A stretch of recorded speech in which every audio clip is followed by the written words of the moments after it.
Hello, everybody, and welcome to episode number 13 of the Audible Farm podcast. I'm your host. My name is Peter Stockdale. This week, I sit down with Eric Nelson. He's the guitarist, singer, and songwriter of Hold For Swank. I mean, they're a great band. I've known of them for a long time. I remember watching Eric play guitar when I was a young kid, growing up. Young, I'll use that term a little bit loosely. We're pretty close to the same age, so... I've never really sat down and talked to him before this point, and it was kind of awesome because, he was really easy to talk to. I knew he was friendly. I've interacted with him online quite a bit over the years, but it was awesome to finally actually sit down and chit-chat with him. I mean, we talk about all sorts of things, how Hold For Swank has changed over the years, how all the guys have grown up, playing the South by Southwest Music Festival and the Iowa State Fair. That's pretty cool stuff. Can't say I've done either one of those, so that's pretty awesome. Another thing we talked about is redefining success as a band, and I thought that this was really important for, a really good listen for some people maybe starting out to play music or people that are struggling to find their way in the music scene. So this is a really good listen. I highly suggest everybody in the music scene listen to this, maybe not just the friends and family of Eric, but everybody. This is a great listen. It's probably going to be one of the best podcasts I've done so far. So I appreciate Eric sitting down with me. This is episode number 13 with Eric Nelson from Hold For Swank. It's the Audible Farm podcast with your host, Peter Stockdale.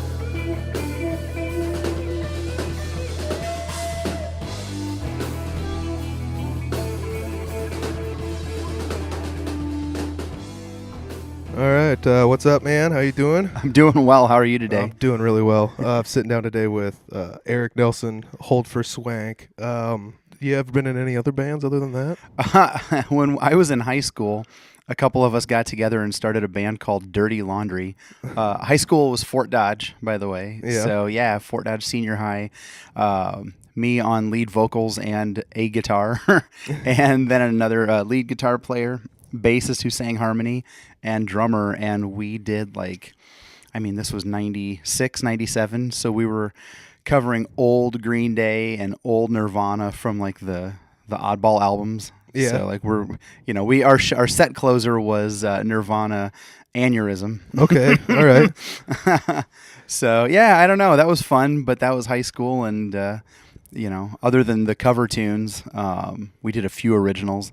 And I look back at those, and I wrote those originals, and they were so bad. They were so uninspired and morose for being like some 15-year-old kid with no worldview at all. Yeah. Do you ever bust any of those out, or? I have one cassette tape that I need to get transferred into some digital format that, oh my God, if people could hear it, I'd let it out. Why not, man? It's funny. Let me ask you this. Does that have Amy I Suggest on it? That was pre-Amy I Suggest, which actually, when I said I wouldn't be embarrassed to put it out there, I thought of Amy I Suggest. When we did our GoFundMe for this new album, I put a video together explaining how we got our band name, and I used Amy I Suggest as the background music for that video. Dude, now I'm pissed I didn't give you any money for that, because that would have been awesome.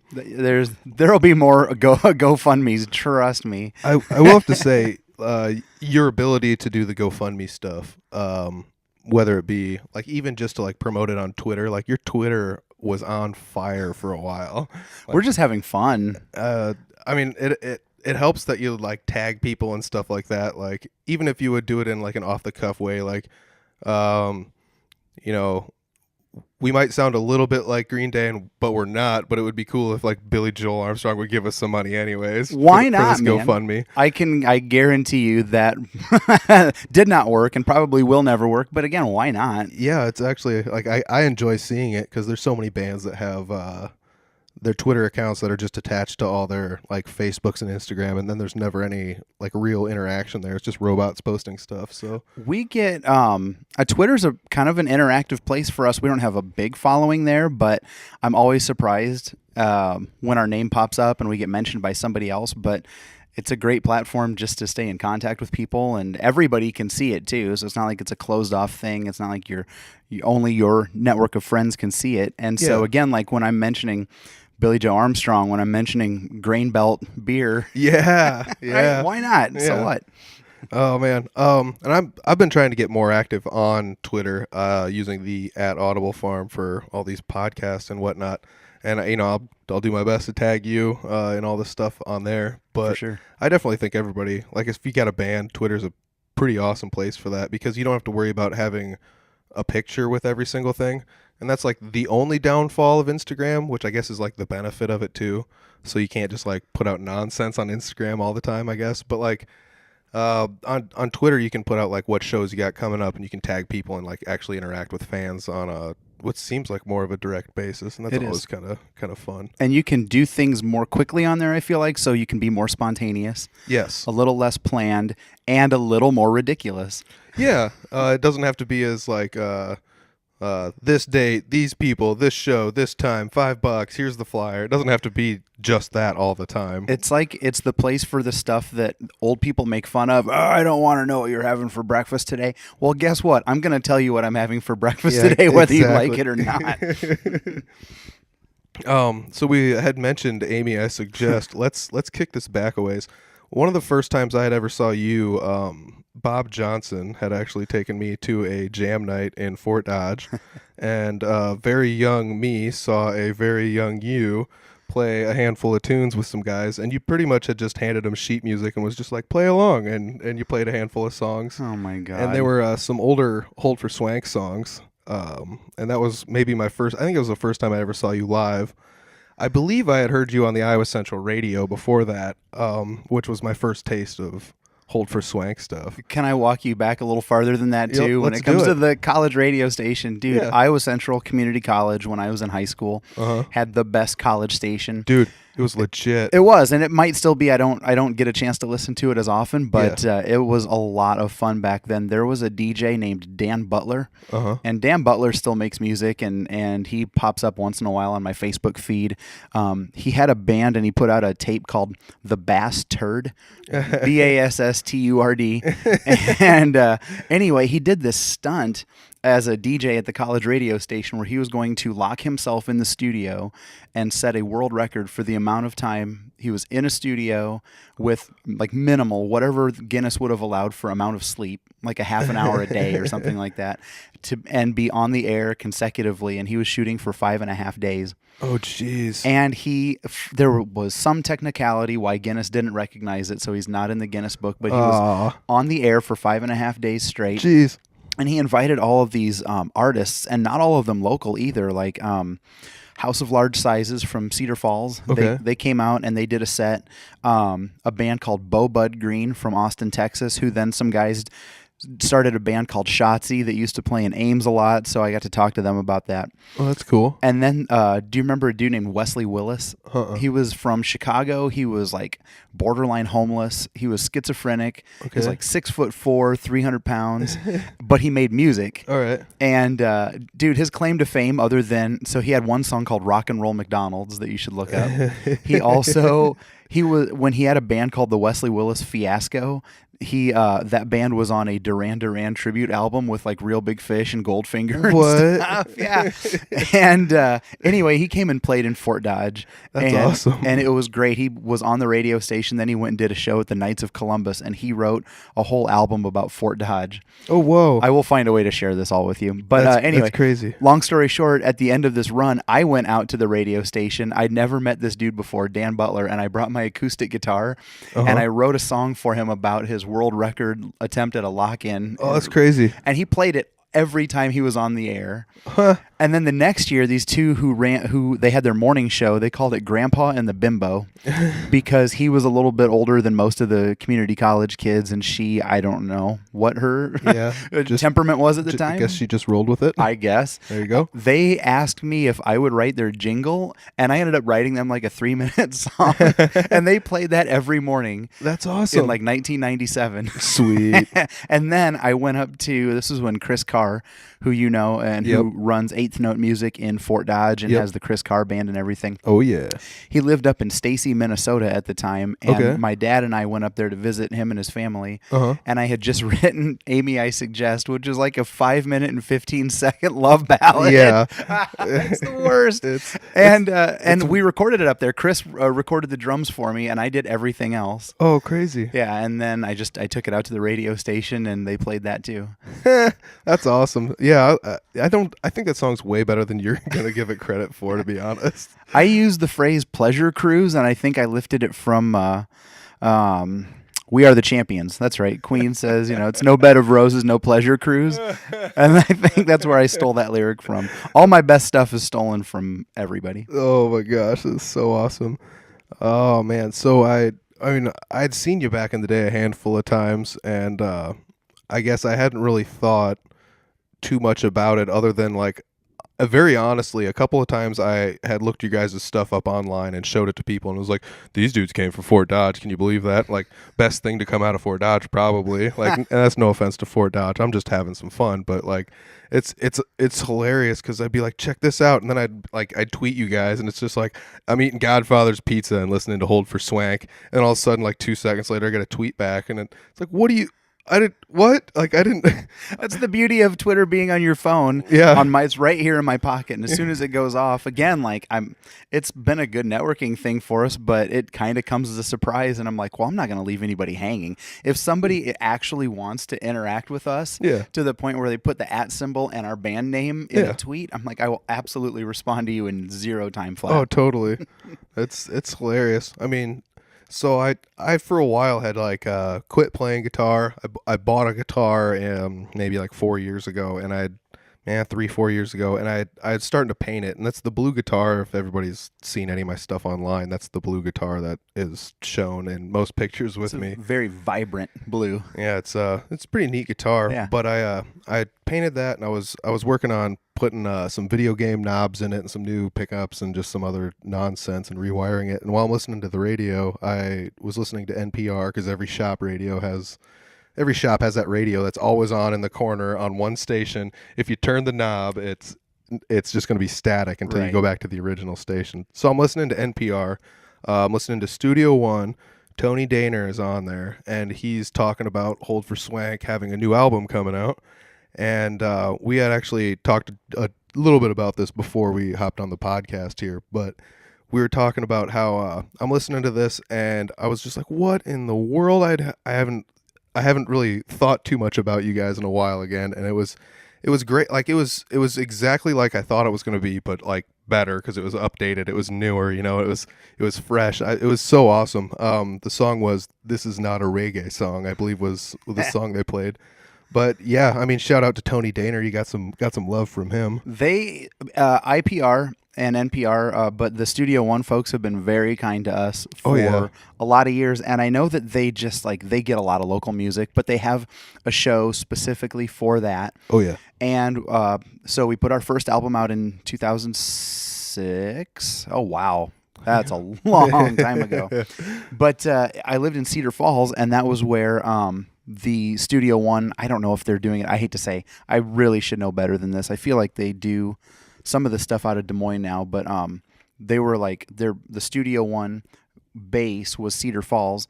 We put our album out, and we were playing in Cedar Falls a lot also. Yeah. And so I think I still mailed the album to them. Nice. And I could have, whatever, walked it up to, but I checked the boxes and I mailed them the CD, and I would sit in my bedroom, my 1-bedroom apartment, all by myself at 9 p.m. listening to Iowa Public Radio, waiting for 2 hours to see if they would play one of our tunes. Yeah. And I would hear one come on at 10:31, and I'm like, boom, I can go to the Reverb and drink now. This is great. No kidding. Oh man, Reverb in Cedar Falls, Waterloo. Yeah. Yep. So and then we put the second album out in 2009, and kind of like you said about taking a break from guitar, we didn't intentionally take a break from recording.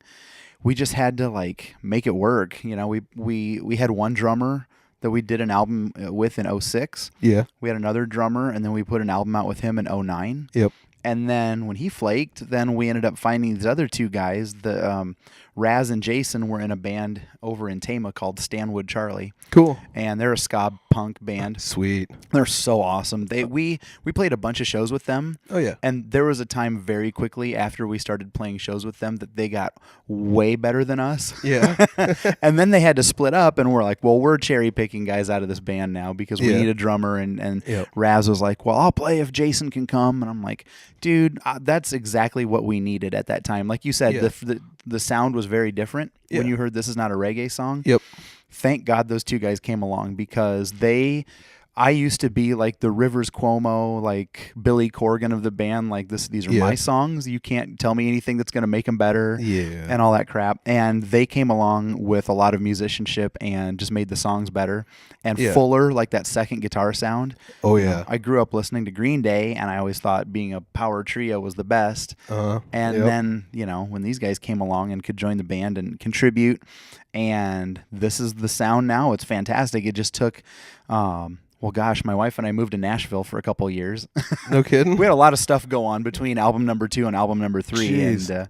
And so I'm still surprised it's been a year and a half since that album came out, but that's why it sounds better. I give all the credit to the 2 new guys in the band for making the other 2 of us sound good. Where'd you record that album?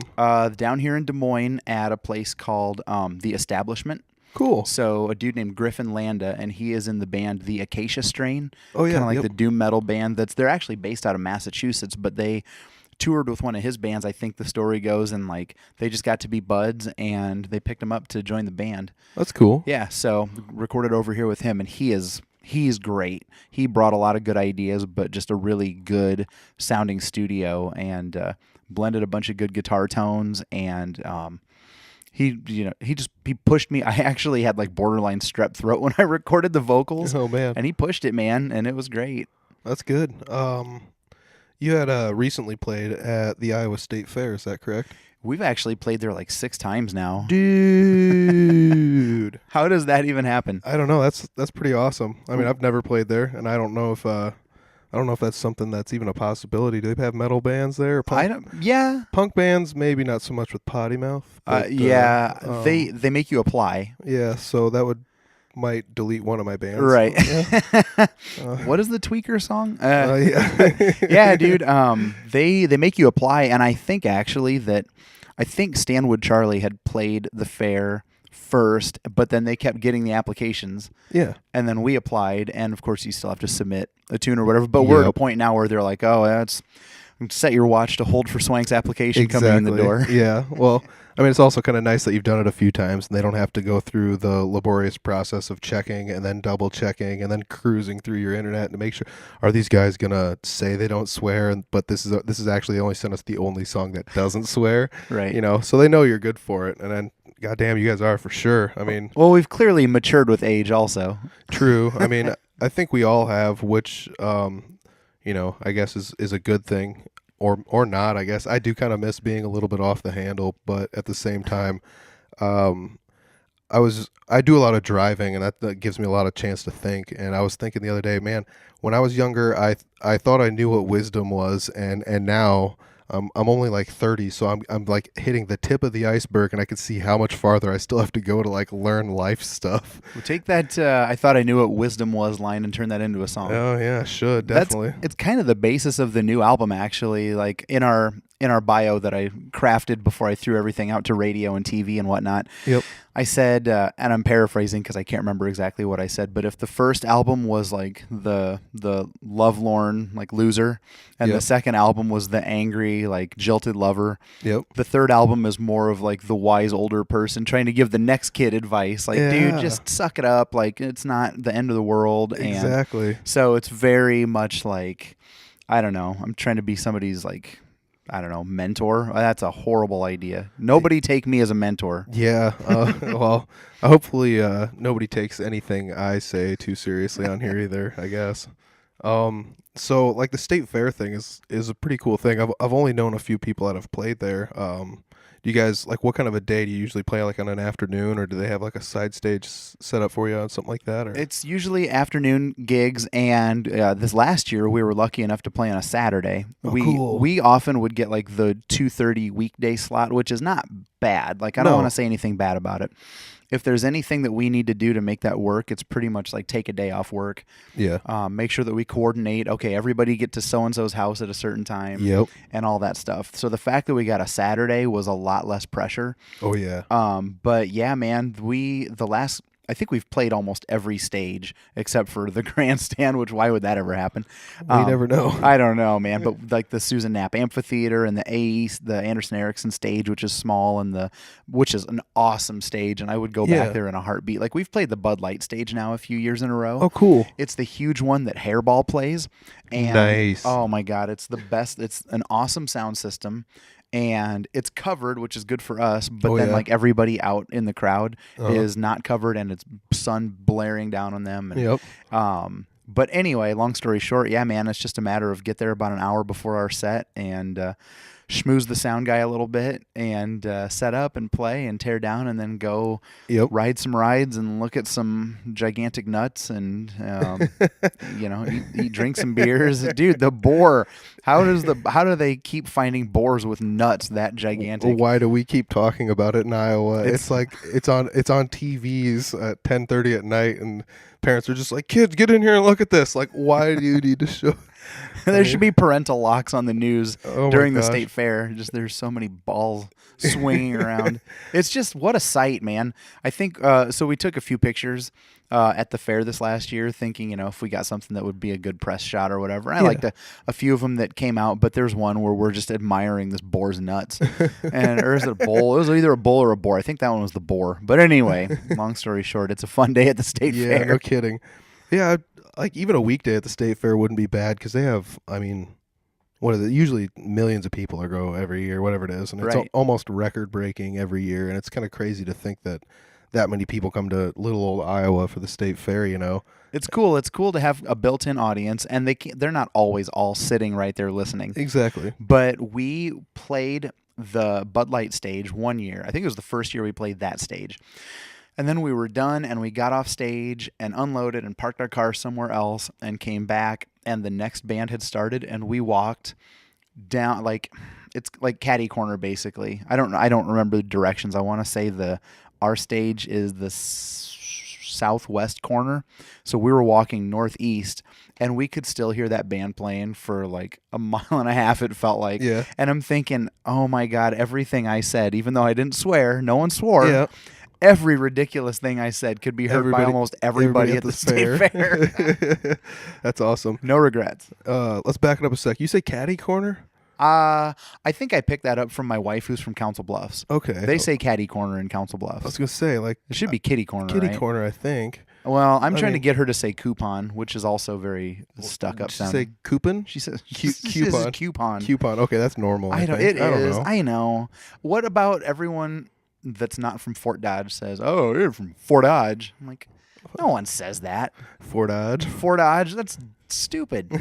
Nobody says that. I'm from Humboldt, and it gets misspelled a lot. And Oh, sure. Well, there's a silent D in there. yeah, there's yeah. I mean, it gets missed a lot. It's funny when people throw it in there in like a different spot. HUMBDOLT. Like, wait, Humboldt. It's whatever. not like February or Wednesday where there's Yeah. like random letters out of order. Yeah, like Humboldt, exactly. Humboldt. Like it's a pretty clear spot. Dude, what was the deal about 15 or 20 years ago where like guys from Fort Dodge were dating women from Humboldt and like getting into all sorts of Yeah. skirmishes and trouble, and like why was there that reputation between the two towns? I don't know. I always thought that was weird because I was young when all that was happening, and I mean I was like just getting into junior high, and I'm like, this is how young adults act? Is they all get together on the baseball diamond in Humboldt and threaten to fight each other like 40 kids, and then all the every cop has to come down and.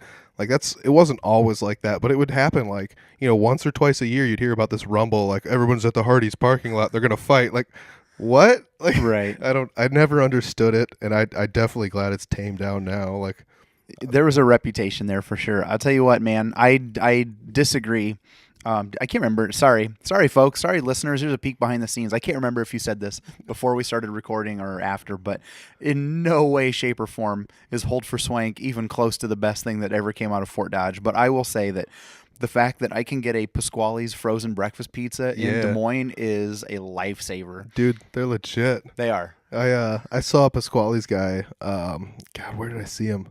Maybe down near Grinnell. Or no, it would have been Granger. It would have been Granger. I saw him at the Casey's there. I'm like, oh man, this is so cool because like Humboldt Pasquale's, that's where it's from and stuff. And it's great. Great frozen pizzas, man. Just seeing that green label as I'm walking down, like their pizza's great, period. Yeah. But then you get past all the red label stuff for dinner. I'm like, I'm locked into this green label, and our Hy-Vees down here put them on the end caps. Yep. In the displays. Oh, yeah. So like, dude, it's legit. Their breakfast pizzas are super good. Yep. The jalapeno ones are mondo spicy. Oh man, they're hot. I haven't had those yet. I mean, you can even pick them off and eat the pizza, and it's just like, this pizza's still hot.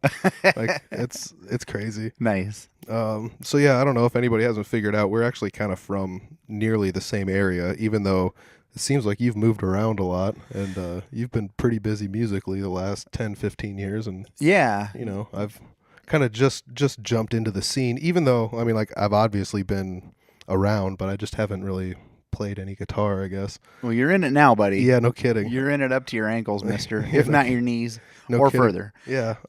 Yeah, man. Actually, it's funny you mentioned that. I don't know. I don't have an ETA on this yet, but kind of the next project that we're working on as a band is more of a concept album. Nice. Based on all of our different hometowns.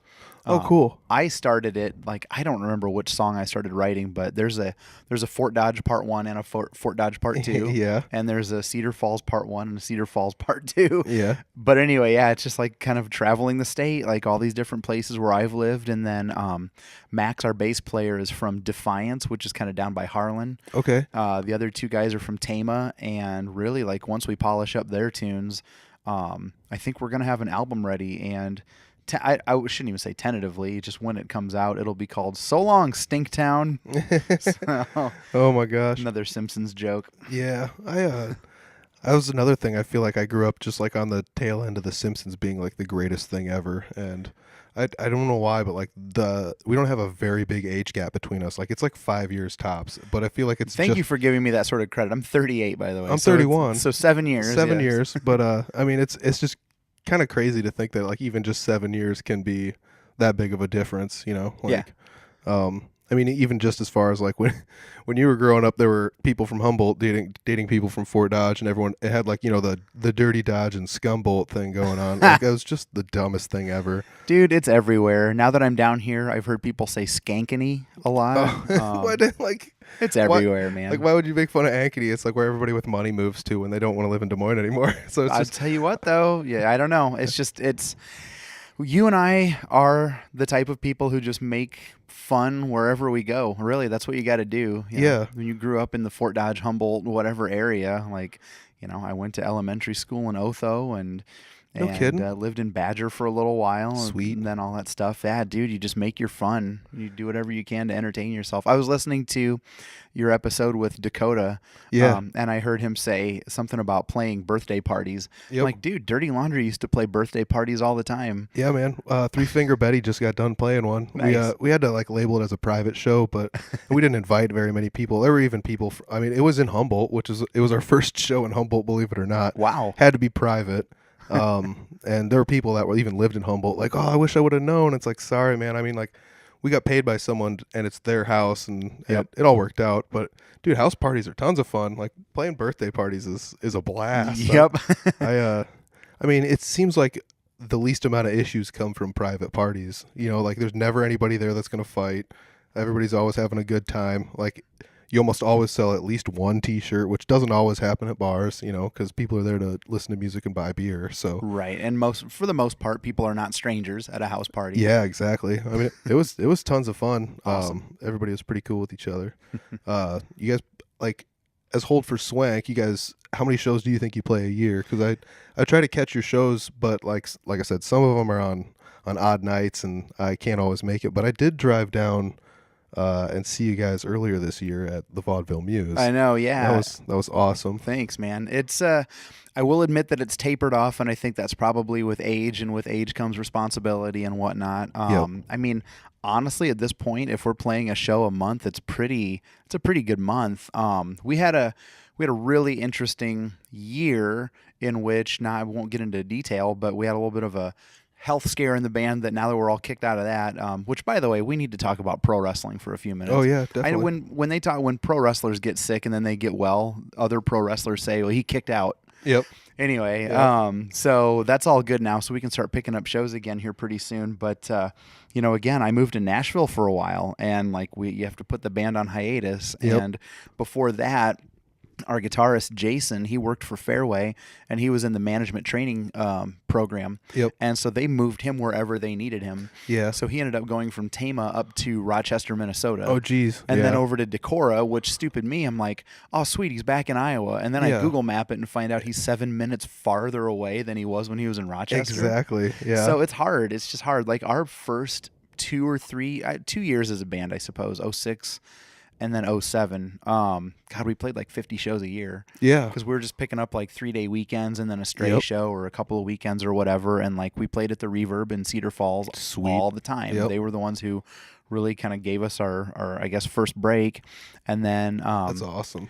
I've talked about this with other people before, but it got hard too, when Max, who's lived in Altoona for a while, and then when I eventually made it down here, we're not from here. No. And we hadn't lived here all that long. No. And it's not like we're the 5-piece band with high school kids from Johnston. Yeah. That they can go play a show and everybody in their graduating class turns out to see them. Exactly. So we've always just kind of had a hard time drawing a crowd until now that we've got coworkers and more family friends. And so it's kind of too bad. How killer would it have been to draw 100 people 50 times a year? And now, if we can draw, 50 people 12 times a year, I guess it's cool. It's fun. We always have fun at our shows, but I it's partly, and now I'm married and we have a kid, and Max is going to get married one of these days, and Raz is married with 2 kids, and he's a traveling electrician, and you got one guy who's been all over the upper Midwest. It's kind of hard. We decided at one point we need to define success in a way other than drawing a local crowd of 100 plus people. Yeah. It's why don't we focus on putting out a killer album or something that we at least think is good? Exactly. If not other people, I don't know if other people think so, but let's put out a good album and get some radio spins and maybe get some TV stuff and play our one show a month that our coworkers are like, oh, it's Friday, I can get the fuck out of the house and drink and get away from my kids. Yeah, exactly. And then, oh, my buddy's going to be playing. This is going to be super cool. I feel like that's something a lot of bands it's maybe not a lot of bands, but some bands need to take to heart, is redefining what success is to them. Because it's so hard to jump in the music scene and be like, success is defined by popularity and money. I mean, that seems to be the easiest, from the outside looking in, that's what, success is. And then when you jump into it, you're like, oh, I need to reevaluate why I'm here, because you're not going to make a bunch of money, and you're not going to become the next Slipknot or whatever, the next big thing from Iowa. Right. So there's a school of thought, and it's kind of in the marketing world, but I can see where it would work in a lot of other places, this idea of kind of the smallest viable audience that you can get. Yeah. And there's somebody who falls into that, and their number is 1,000. And honestly, dude, the fact that we've got 1,071 people who like us on Facebook, and honestly, I could probably name the 30 of them who contributed to our GoFundMe. Yeah. Having 1,000 likes on Facebook does not correlate into having 1,000 people who are definitely going to do everything that you need them to do in order for you to make whether it's a living or break even or whatever. So it's we got to figure out, man, what's our smallest kind of viable audience, and then how do we get a good product in front of them? And again, I gotta what's the college savings account for your kid? A 529, I think they always talk about. Yeah. Maybe I have to divert money into a 529 for an 11-month-old. Yeah. I can't put that money toward recording. Exactly. Yeah. And so we kind of reach out to our people and say, hey, if you want to spare a few bucks, you're basically pre-ordering our next album. Yeah. But by you doing that, you're helping us get into a studio so we can make an album in the first place. Exactly. So, for those people who are so willing to help out a little bit, great, then we'll have an album, and I guess kind of, I hate to say it, but the goal is to minimize how much money I have to put out. And my wife yells at me for like, how much did you spend?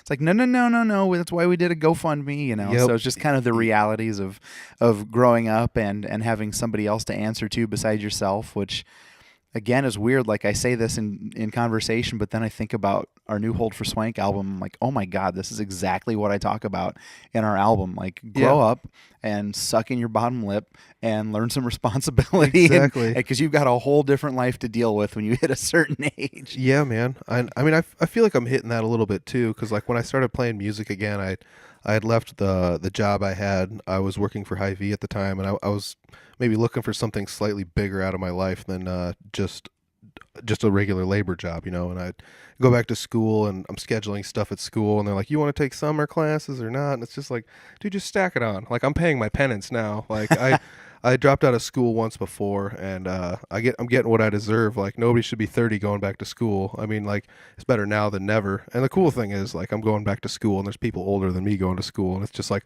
dude, these people are so cool because they're doing the same thing I'm doing, and they're even older, and they know that like, you got to do these kind of things exactly like you do. You got to stiff upper lip and just go nose to the grindstone and do it. You know what though? I've got a coworker who said this 1,000 times. They can't take your education away from you. That's true. You can take a lot of other stuff away from you, but once you get all smart and stuff. Yeah. And I mean, as far as that was talking, me and a friend were talking about that the other day. So like, let's say you go get loans, like you get a loan for a house and you have stuff you put up as collateral, plus they can just, I mean, not necessarily take the house, but take the house. What about like a student loan? Like they still can't take the education from you. I mean, it's not like you're going to default on your loans, but like as long as it takes you to pay them back, you still got that education out of that thing. So it's ever so important if you're going to take out a student loan to at least get the education out of it. Absolutely. If you would have seen, so I met Max in college at Buena Vista. Yeah. If you would have seen the two of us at school, you may have been surprised. Well, I mean, everybody I feel like was a lot different when they were younger, and I feel like there's a lot of people I've met now that had they met me 10 years ago, they wouldn't like me. Even now, if they had met me again, it would be such a souring experience from back then. And it's probably not true, but man, I feel like everybody does quite a bit of growing up, and it's kind of fun to see that. I mean, a bunch of my friends have been in the music scene for about 10 years or so, and even just to watch them grow up through the music scene is pretty cool. Like the things they used to take super, super seriously that really aren't like a super big deal, now they just brush it off like it's no big deal. Yeah, that's smart. I mean, you can't, dude, everything in music and just entertainment, it's so fleeting. Yeah. Like you can't get married to something like that. You can't take it personally. It's exactly. Just, if I wanted to get mad about this band not being bigger than it ever was, which was not big to begin with, I could have gotten super mad about that. But what's the point? Like I'm at this point, I'm just doing it for fun. Like exactly. I find writing lyrics to be fun. I do it for sport. And like it's funny too, because I think like some of the stuff, I don't write a ton of stuff anymore about like old love gone bad or anything like that. But when I do, it's totally for sport, man. It's like, okay, what are the 3 or 4 things I haven't said about her yet? Exactly. How can I turn that into a song? Yeah. And I mean, I feel like that's I don't know. I don't feel like you have the ability to do it without making all of your songs a joke though, too. Like it's not like you're just writing a song that's just completely crapping on a girl and it's all just jokes about a girl. I mean, it's not that even at all. Like you're almost like involving yourself in the joke as well. And I feel like that's something tough that a lot of people like, because I can write like a 5-minute song with crap lyrics and we can just throw some stuff behind it. And I think we were talking about that before we even got here to do the podcast, where I don't have the ability to give people crap very well because I'm just not good at it. And that's what would kind of translate into my lyrics. Whereas I feel like you have the ability to poke fun at someone and involve yourself in the joke as well, at least a little bit. And I think it's kind of, I'll be honest with you, this turned into a psychiatry session fast. I think it's kind of it was a coping mechanism. When I grew up, man, I had the worst. And I started growing it out when I was 8 years old. I had the worst mullet It was like super, and my hair is like really thick and coarse, and so it wouldn't grow like out and down. Like I couldn't do the butt cut like kids had, like the kids from like Home Improvement and whatever. The part straight down the center. I couldn't do that with my hair, and then my brother, who's older than me, and my cousins, they grew up listening to like Rat and Metallica and everything, and so I'm watching MTV, and like they have mullets, and the guys on MTV have mullets, and I'm like, that's what I want my hair to look like, and it looks stupid, and nobody told me it looked stupid. And then at the same time, I'm also like, I was just always a big kid. I was like a head and shoulders taller than everybody else in my class, and bigger just in general. And so I was bigger, goofier looking, worse hair. Nobody treated me really badly for it because I feel like when I was younger, everybody just assumed that I would just beat the shit out of them because I was also a pro wrestling fan. And I wasn't going to do that. So my coping mechanism was to try to be funny. And part of being funny was just to make fun of myself because why not? And now I'm at a point where it's like, I'm not doing it and then like secretly running off and crying on the inside. It's like, dude, whatever. Like, I'm just making fun of stuff, and most of it is myself. Like, if you listen to my lyrics, it's like it's all about how stupid I was. What stupid decisions am I making over the course of my life? And it just so happens that they're because of her or her or her. Yeah. But it's all about how stupid I was. I think that's actually a really good explanation of it because it's like self-deprecating to an extent.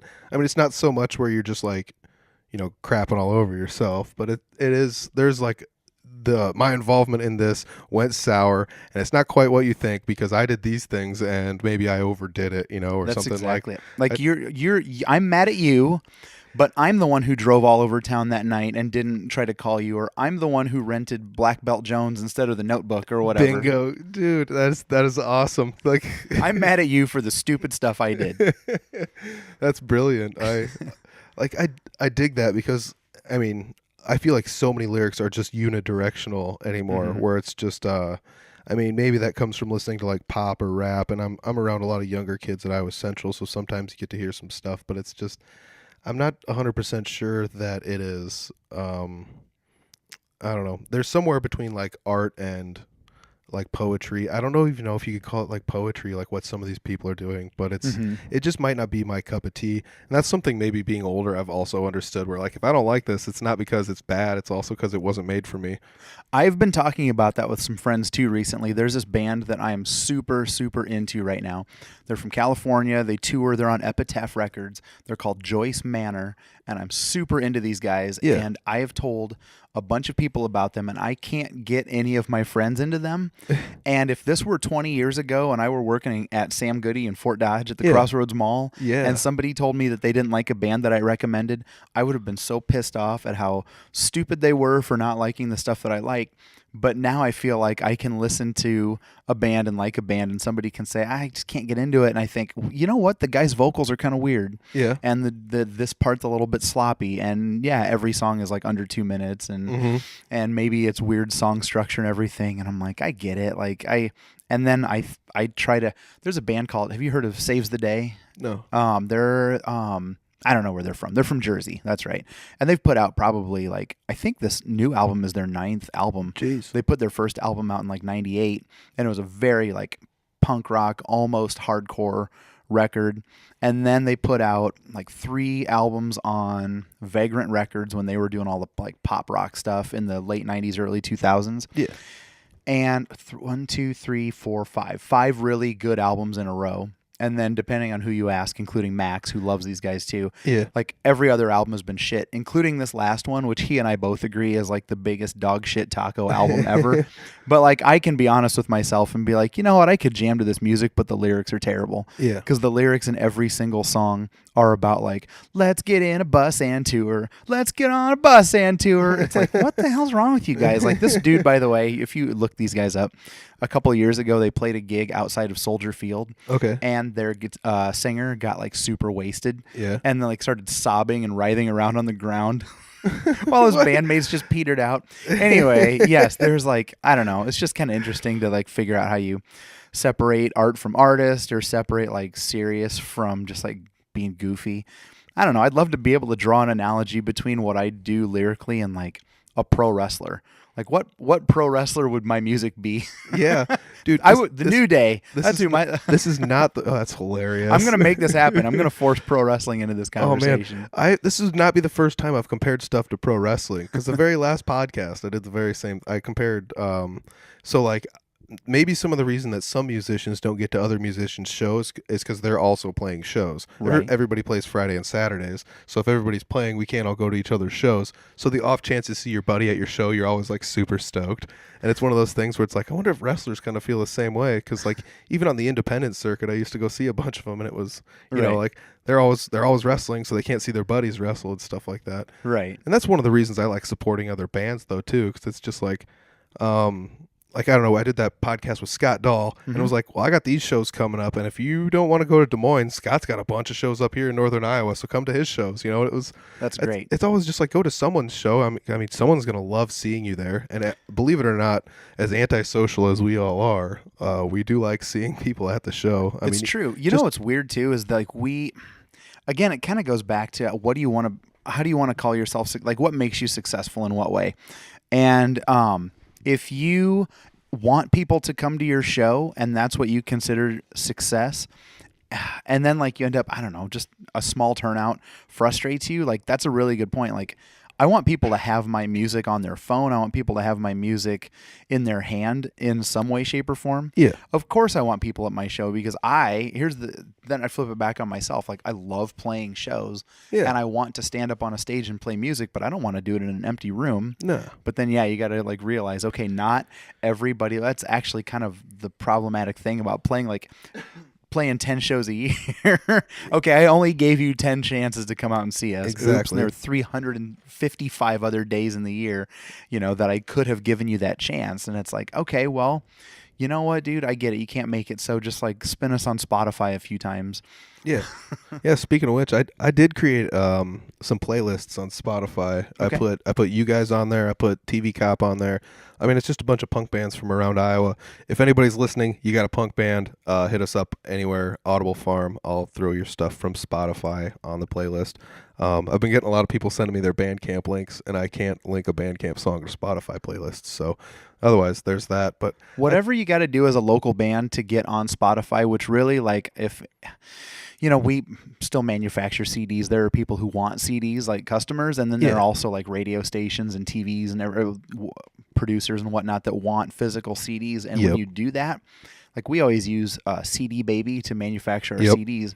For a very small fee, they'll digitize your stuff and put it out on every streaming service. Yeah. So I totally get Bandcamp. A lot of people are doing that more, and then you can also charge money.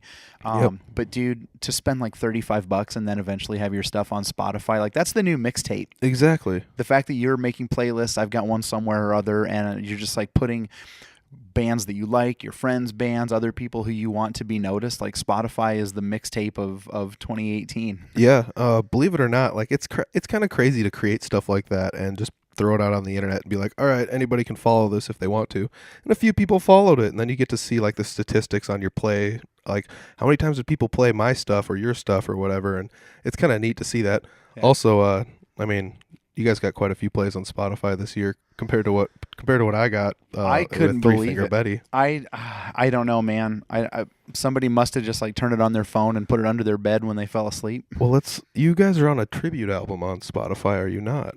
We were. Okay, this is funny. So we have made quite a few band friends in the 15 years we've been doing this, which is still like way too long. We should have bowed out a long time ago.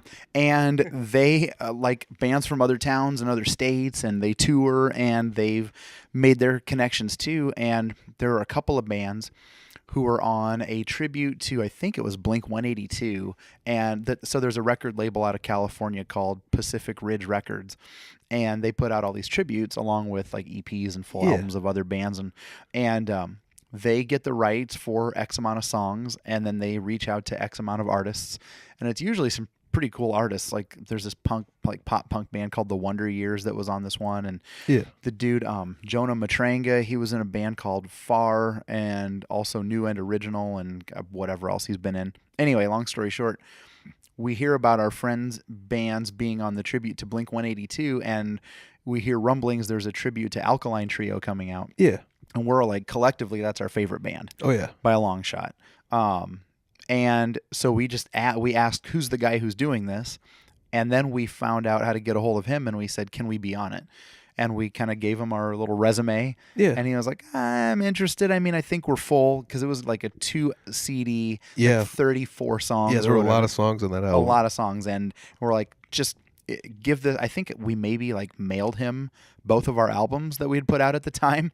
And he wrote back, he was like, I like you guys a lot. What song do you want to do? Oh, that's cool. We picked a B-side called My Standard Break from Life. Yep. It's like our favorite song by our favorite band. And he wrote back and he said, that's exactly the song I would have picked for you guys. That's sweet. So we just went to a buddy's studio and recorded it in about 5 hours and Oh man, that's awesome. sent it over to him. And yeah, dude, like of all the songs, which makes sense. I mean, it's a pretty popular B-side by this band that's been around for like 20 years. Yeah. It's got like 6,000 spins on Spotify. Yeah, I was gonna say 6 or 7. I think I remember seeing. So. And we're still working on the other ones. I mean, we've got some tunes we're pretty proud of. Dude, yeah.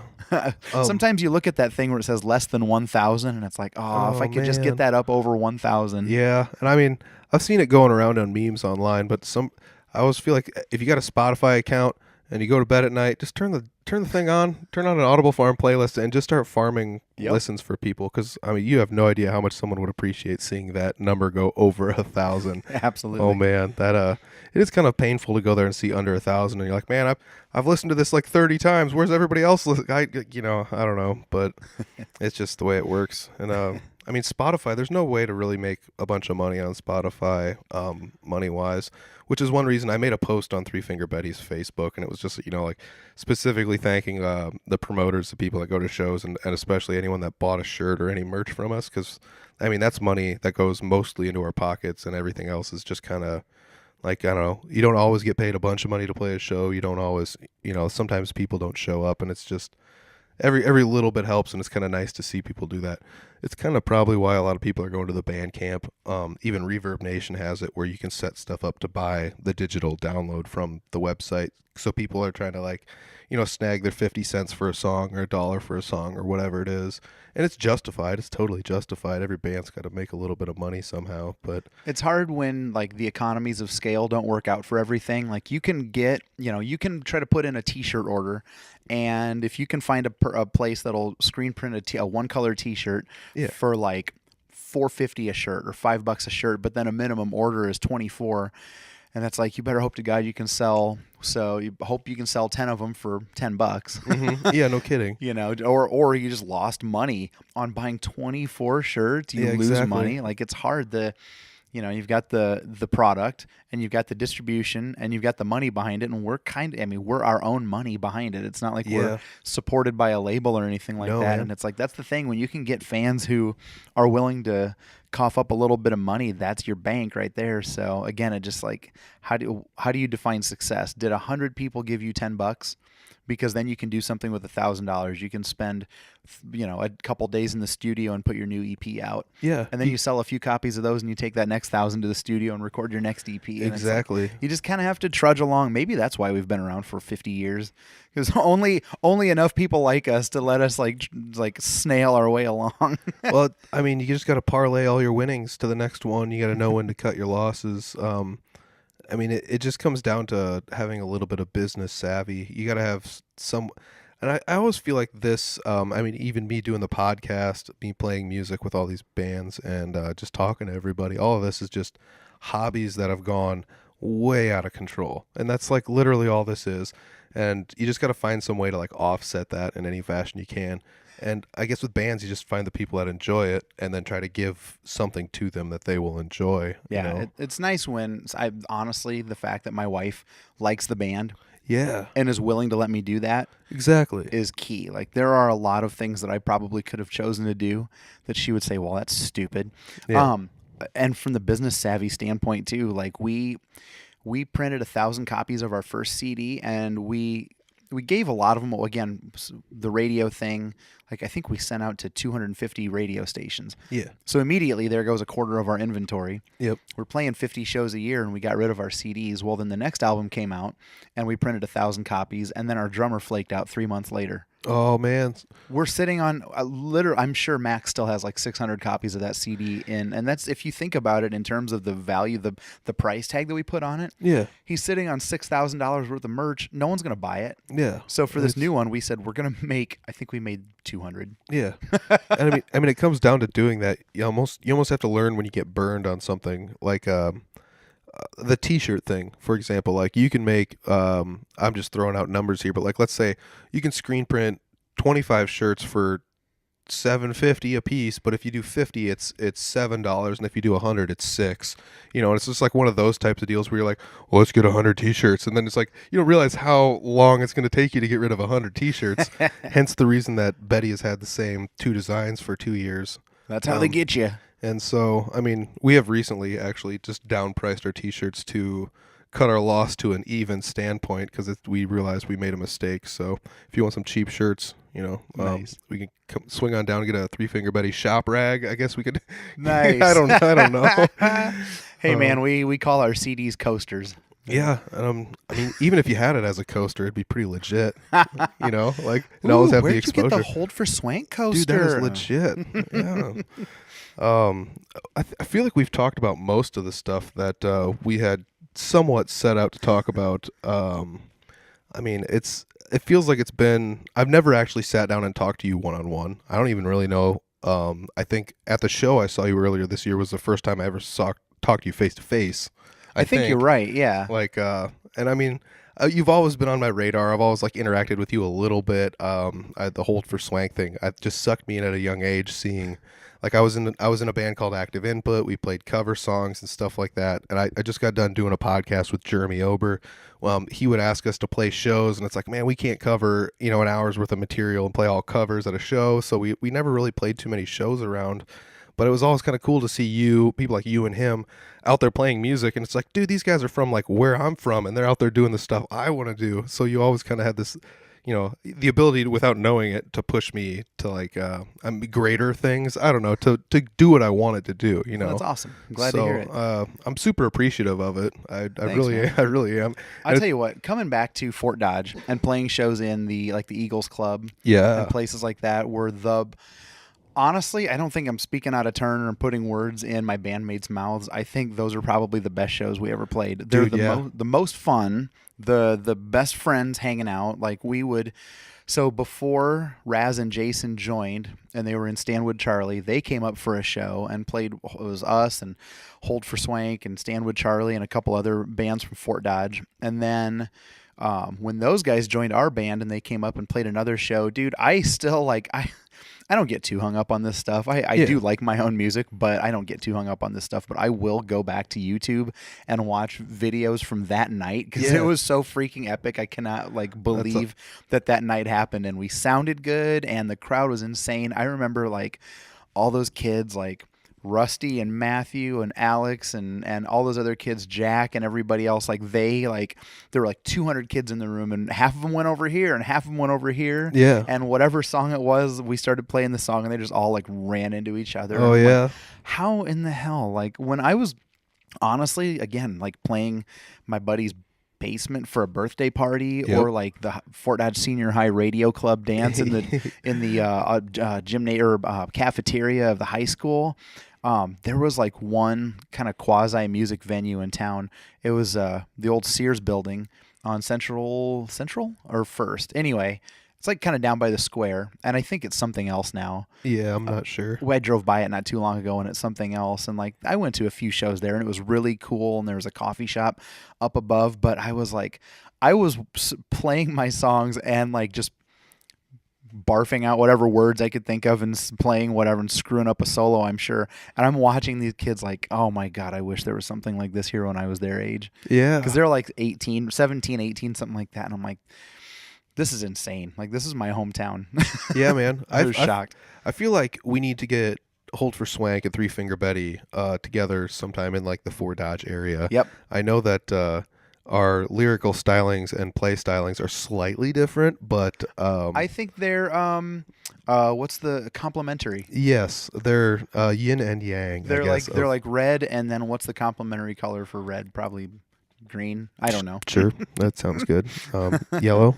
if I look hard enough, I'm sure I can find a color wheel somewhere. Yeah. Very complimentary bands. I think it would work. Yeah, I think so too. I mean, there's definitely a lot to be said for going back to your hometown and playing those shows. Because, like I said, we recently played that birthday show, and it when you measure the success we were talking about, there's 30 people there tops, absolute tops.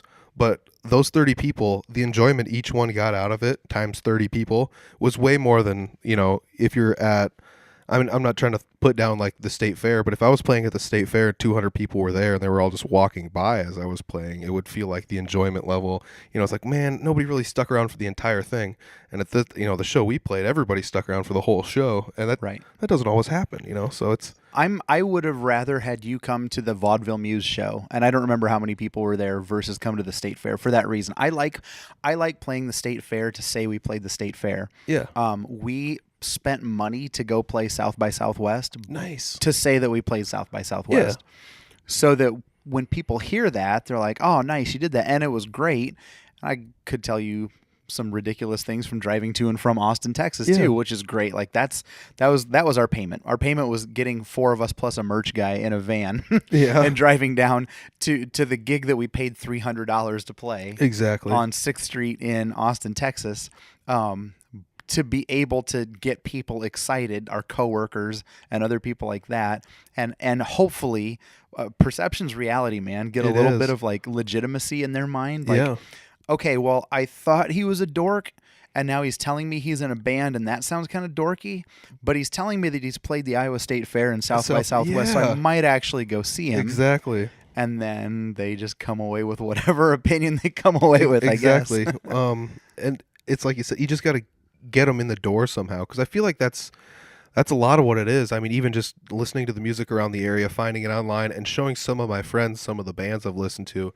And I try my best to like tailor what I think they will like to what I'm going to show them. I don't just like, this guy only likes metal, let's show him some Three Finger Betty, he'll love it. And it's like, it doesn't always happen like that. But I always try and pick out like, ooh, I know someone that'll like Hold For Swank, and you show it to them and they're like, ooh, I love this, It just takes getting somebody to sit down and actually listen to it, because even if you send them the link, it doesn't mean they're going to click on it.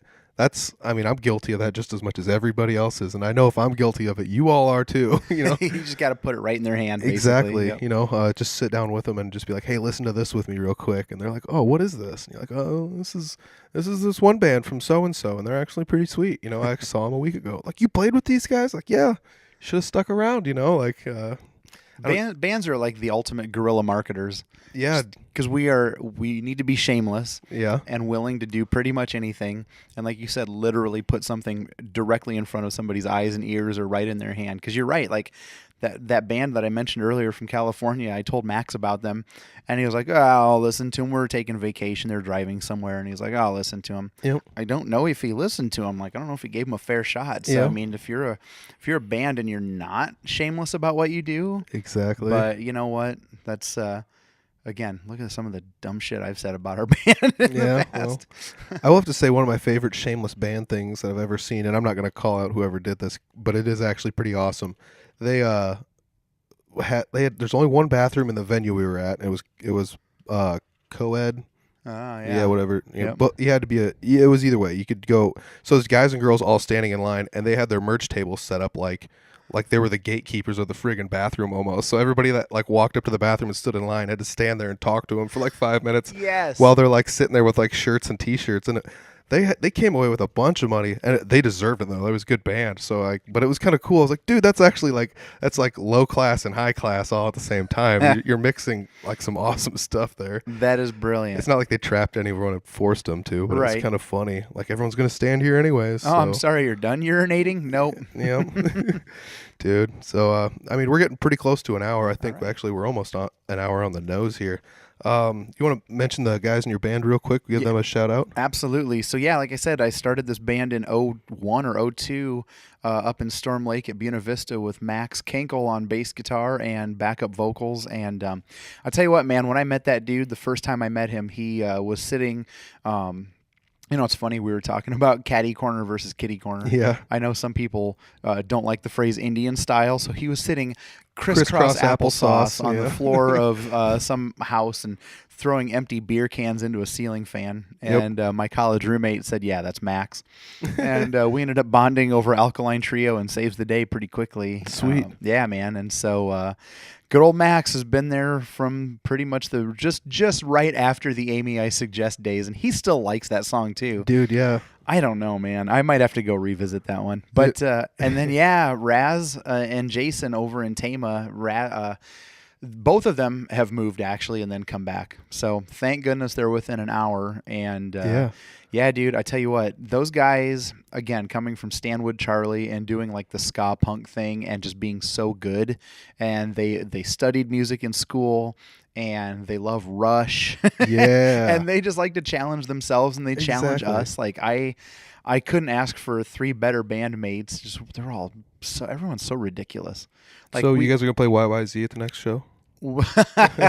Dude, I couldn't play. I don't know what I could contribute to anything like that. I don't know. I tell you what, I tried in the first album. I tried to just kind of do like a power pop thing. Yeah. And the second album, I caught myself throwing some jazz chords in the middle of punk rock songs just to make it sound fuller. Yeah. And the first actual song, so the first track on the new album is just like an organ droning sound and the leading into the first song. Yep. The first song, Jason wrote all the music for it, and it's almost 5 minutes, and a lot of it's kind of technical. And then I wrote the lyrics on the back of a boarding pass on a plane once in about 20 minutes. And I said, just because of the way that song came together, he wrote the music, I wrote the lyrics, everybody kind of contributed their own thing. And I said, this is the first track on the new Hold For Swank album because this is what Hold For Swank sounds like now. Yep. I mean, that's totally perfect. So you got all the guys in the band ticked off one by one here. Anything else you want to, I mean, you've got stuff all over online. You've got Facebook, you got Twitter, you got an Instagram for Hold For Swank? We do. We're not too active. I suppose when we play gigs, we put more stuff up there. So I would say, we actually, you know what, keeping up a website is really hard these days too. Dude, yeah. I know it can be easy in a lot of ways, like if you just get a free WordPress site or whatever, but honestly, like I've owned holdforswank.com since 2002 and I just direct it to our Facebook page. Yeah. So yeah, Facebook and Twitter are both Hold For Swank. I kind of screwed up our YouTube account when we started it back in 2006, so it's Hold For Swank Rock. Okay. But anyway, we have a bunch of goofy videos up there too, and that's sweet. Some music videos. We've got a buddy named Ramsey who he threatened to take a job in Chicago. I hope he's still here in Des Moines. Who put our music videos together for us for this new album. So yeah, man, if you check out our YouTube, there's all sorts of stuff, the history of the band and how we got our name. I'm all about plugging YouTube. So. Awesome. Yeah. So otherwise, we are on Spotify, iTunes, we're on Bandcamp, we're everywhere great or good or mediocre or poor music can be found. You can find Hold For Swank. There's that self-deprecation. I freaking dig it, man. You're one of my favorite people out here in the music scene. You've always been pretty kind-hearted, it seems, and I can't wait to see you guys at another show here sometime. I can't wait to play on a show with you. I mean, we'll do it. That'll be one of my like 15-year-old me just getting super excited on the inside there for sure. It's almost time for New Year's resolutions. Yeah. So I think we both need to make this a resolution. Yeah, no kidding. Next year we'll be coming at you live next year. Check it out. Oh man. Well, thanks for doing the podcast with me. I super appreciate you cutting some time out of your day to sit down with me. Well, thanks for having me. I super appreciate it. So I'll give you a little handshake man, here. You bet. We'll even cheers our coffees. Heck yeah. Clink. Coffee all day, coffee all night. Thanks, everybody. Appreciate it. What I tell you, that was a great one. Huge shout out to Eric Nelson for taking some time out of his day, coming to sit down with me. You just elevating the podcast to another level. Make sure you check out all of Hold For Swank's media online. I mean, they are everywhere. They're on a ton of websites I had never even heard of. So, I mean, they used CD Baby for their distribution. So anybody that's got a band that's looking to distribute some of your media online, maybe check out CD Baby. It looks like it worked pretty well for Hold For Swank. They've got Instagram, they've got YouTube, they've got Twitter, they got Facebook. They got a website that redirects to Facebook. So it looks like Facebook is the place to find most of their stuff. They're also on SoundCloud. I mean, they're everywhere. So check them out online. Go to one of their shows if they show up in your town to play, because I've loved these guys. I've enjoyed their music for a long time, and I hope they stick around for many more years to come. So thanks, Eric Nelson, for joining me on the podcast. Thank you, everybody, for listening. Make sure you interact with Audible Farm on social media. You can find us pretty much everywhere as well. We've got Instagram, we've got Twitter, we've got YouTube, we've got SoundCloud, we got Facebook. Just give us a shout. Let us know what you think of the podcast. Let us know if you have any suggestions for people to interview. It's just great sitting down with all these people and getting to hear their stories, and I hope you're enjoying this as much as I am, because I am having a blast talking to these people. So thank you, everybody, for tuning in.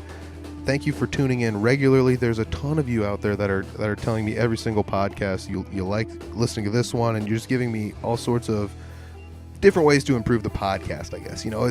It's pretty sweet. I just really enjoy it. Thank you, everybody, for tuning in. I'll catch you guys next week. Have a good one.